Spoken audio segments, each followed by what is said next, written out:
my name is Sean McMillan, and I am the creator of Alliance, the political science Megagame. The game started back in 2014. I first got the inspiration through seeing John Hunter's World Peace game. And after seeing that, he didn't really release the rules, so we weren't quite sure how to go about recreating the game. But luckily, one of my students found the UK Megagame makers, and they had a game that they call Watch the Skies. And so we played Watch the Skies, and through that we were able to take some of the mechanics and fill in some of the missing gaps of John Hunter's World Peace game. So we borrowed crises from John Hunter's World Peace game, and then we took some mechanics from Watch the Skies, and then we took from some of the designer board games that we'd played, like Settlers of Catan's trading mechanic, and we threw all these together into one big political science mega game. We tested it first with a small class, and each game day would be one class period.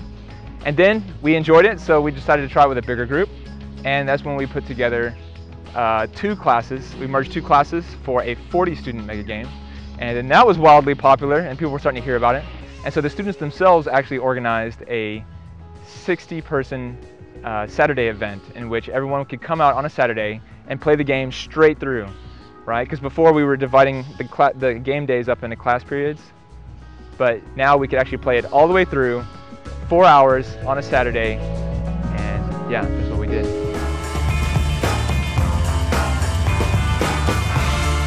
So the way the game works is, in the beginning, the students are divided up into 20 different teams.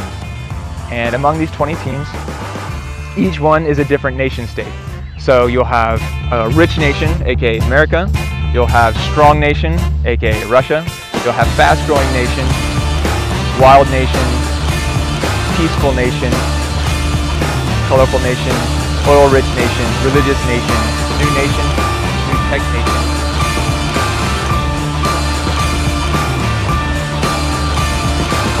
And you have some international entities like the Global News Network. We have an in-game journalist, and we also have the for-profit global corporation. Each of these nations has a prime minister and/or a president or a CEO. You also have a secretary of defense, and you may or may not have an economist or a mad scientist. In the full 60-person game, almost every nation had a scientist.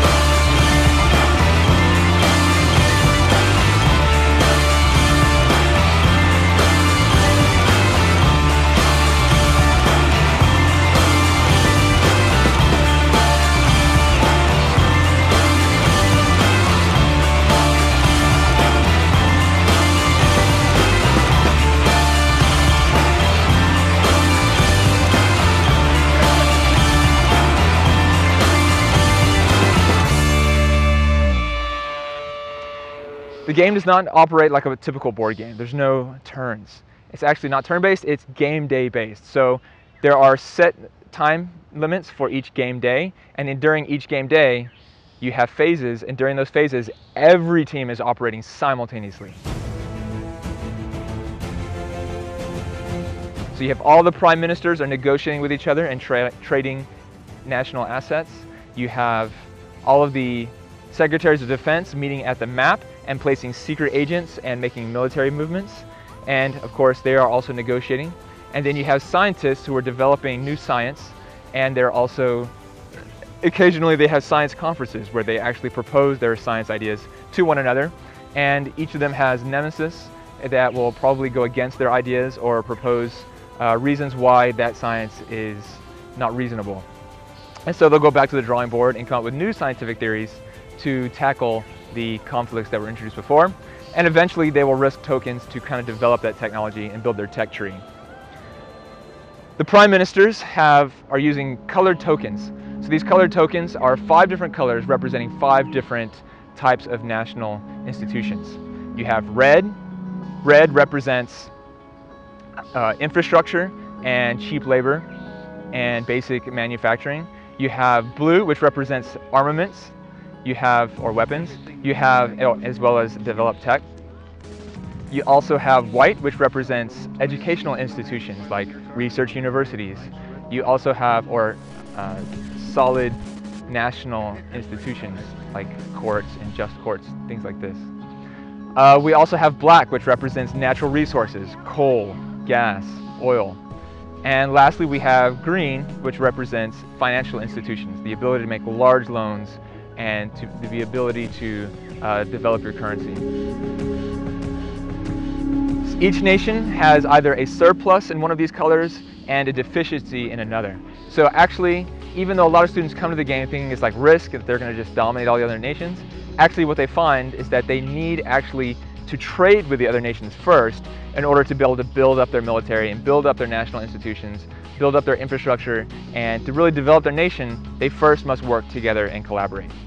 So our first game didn't really have this, but it was when we first it was one of the first things we implemented, was this kind of trading network so that all of the nations would be interdependent on one another.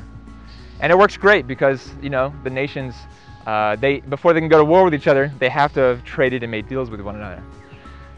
This also introduced a lot of conflict into the game. And then on top of that conflict, we also have, each day has its own crisis, a new crisis that is explained through me, explaining through a video. So at the end of the game day, there's a countdown timer. And at the end of that countdown timer, this video of me comes up on the screen, and I explain that day's new crisis.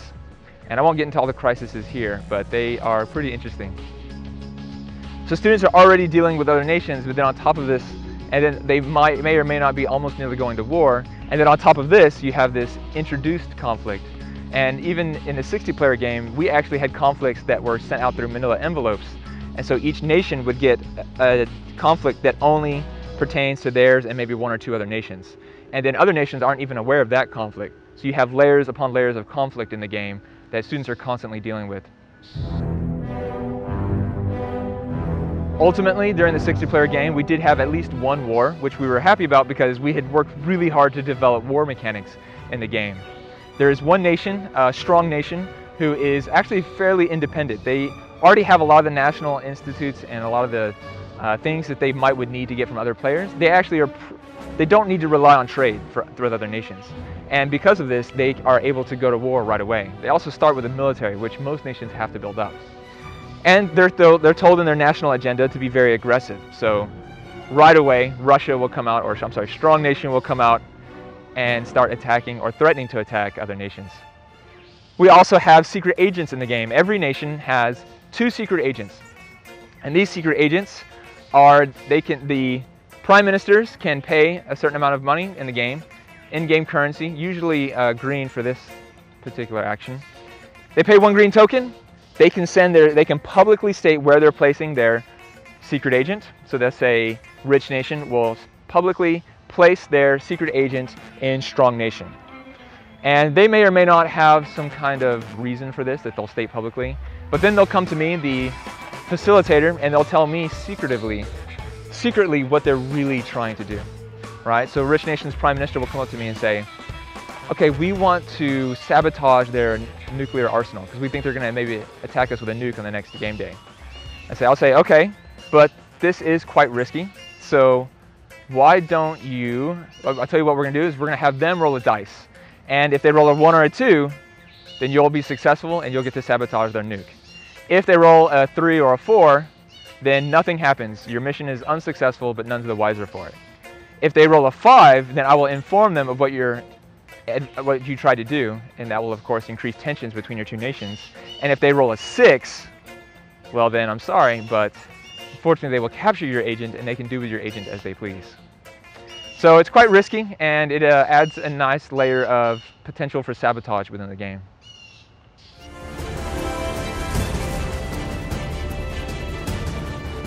They do actually quite take it seriously, and it feels quite epic when they're able to achieve world peace together or separately experience a Shakespearean tragedy. But each nation has a lot of agency in the game. Each nation's decisions ultimately affect the next game day and the rest of the game. The story unfolds from the players' decisions.